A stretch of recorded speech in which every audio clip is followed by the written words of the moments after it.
श्राप मिल गए किंदम ऋषि के। हाँ ये गेरी तो शिकार करे बर चल दिसगा और शिकार करे बर गीता मध्य दिवस के बाद किंदम ऋषि और कर पत्नी हिरन और हिरनी बने रहे। प्रेम से बोल दुर्गा मैया की। अब जंगल में बिहार करत रहे वही देखी सब निशाना लगा दिसगा। हाँ तो किंदम ऋषि हिरन बने हैं और हिरनी बने हैं कर पत्नी और दोनों बगजोर खड़े रहे तीन निशाना साधिस ना तो करेजा छन्नी हो गए। ये पाले वो पार बाण नहा गए और दोनों पति पत्नी गिर गए।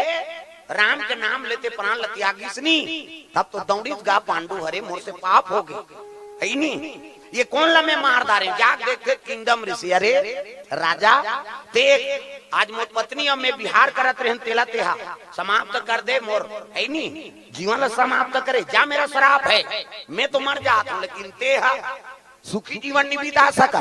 जे दिन तोर मन में पत्नी पति प्रेम ही तो समझ जे तोर प्राण निकल जाए। प्रेम से बोल दुर्गा मैया की। अब तक बड़